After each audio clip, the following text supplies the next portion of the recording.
Hi there.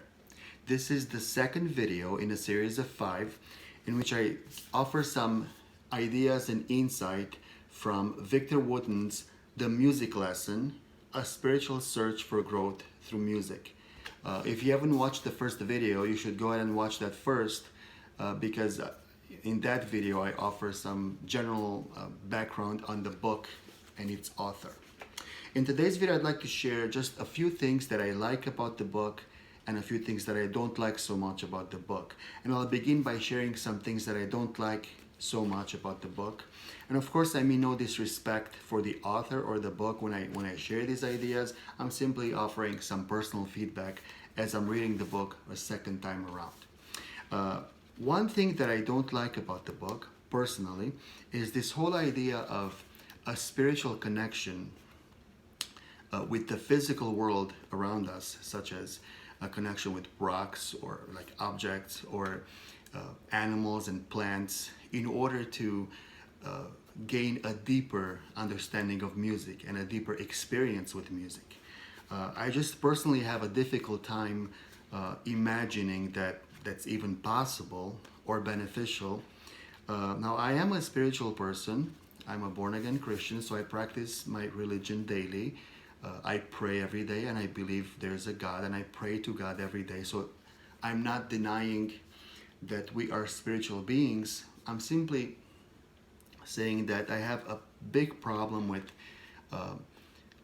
looking for a deeper musical experience by trying to connect with objects or animals or plants at that level. In fact, I kind of personally, on a personal level, seriously doubt the ability of an animal, for example, to have any musical insight or any musical insight that I could benefit from. I think Charlie's sleeping, but let me double check. So this is Charlie, our mini poodle. He's not very happy right now because I just woke him up and he was sleeping quite comfortably on the couch. We adopted Charlie a few years back. He's a great dog, great house dog. The kids love him. I just can't imagine that Charlie or any dog like him would have any musical ability or any musical insight that I could benefit from. Now, of course, I mean no disrespect for the book that I'm reviewing, but just in all honesty, I have a very difficult time imagining that Charlie would have any sort of musical insight that he could share with me in some way. Of course, aside from that, he's great. He's a cute dog. We take good care of him, and he's usually happier than this. But it's very late at night, and I just woke him up. So, I basically just wanted to say hi to Charlie. So this is Charlie. Yeah, so I basically have a problem with this idea that a musician should try to connect with objects or animals or plants at a spiritual level in order to benefit musical insight from this sort of connection. I feel that the book not only talks about the possibility of this happening, but I think it's actually saying that there's a need for it if you want to be a better musician, if you want to experiment music at a deeper level. And I just can't be comfortable. I just can't be okay with that idea. Another thing that I don't like very much in the book is this whole idea that music is a person that you can have a relationship with, and that music has gender. I just don't feel comfortable thinking of music that way. I think of music as a vehicle and as a vehicle for personal expression. And I do use music in a spiritual environment and in a spiritual manner. Like I said before, I'm a practicing Christian and I use music in my worship, my personal worship and congregational worship as well. But I just don't see music as a relationship that I would be seeking. So I'm very uncomfortable with that idea.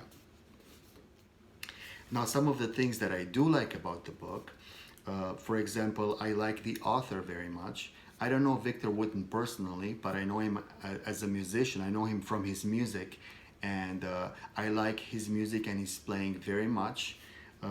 He's a great performer, he's a great musician, he's a great bass player, he's a great communicator, and I like that very much about him. I also like Michael. Michael is a character in the book that shows up at Victor's house, and he becomes his teacher. He's this sort of uninvited teacher, apparently, that shows up at Victor's house and starts teaching him about music. So Michael's a pretty interesting character, and he has a lot to teach Victor and the readers of the book. I also like the story of the book, the layout, and you know, it's a real page turner. You won't put it down very quickly. The way that the story develops and the way that the music elements, there's 10 specific music elements taught in this book, and the way that they're presented, it's very free and flowing. And I'll share one more thing that I kind of liked in the book. This happens towards the end when the story wraps up. And you know, as you read through the chapters, you might find yourself asking the question, is any of this real? Is Michael a real person? Did these experiences actually take place? Or is this just the author's imagination, or even his creative way to write about the 10 elements of music that he talks about in the story? And I like the fact that at the end of the book, he kind of leaves a door open for the possibility that this was not real.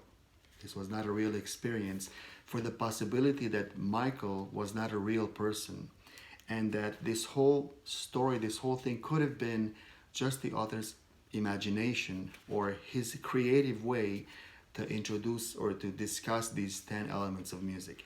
And I like that, because if he would have ended the book by saying that this actually happened, all of it, and that Michael is an actual person that showed up out of thin air in his living room, I would have had a difficult time taking the book seriously, because he leaves that open door for the possibility of this just being creative writing. It kind of motivated me, it kind of made it okay to go back to the book and read it and learn from it. So I kind of like that. In the next video, which will be part 3 in the series, I'm going to try and discuss the 10 elements of music that are presented in the book and briefly explain each one of them, and then go from there. Thanks for watching the video, and see you next time. Bye.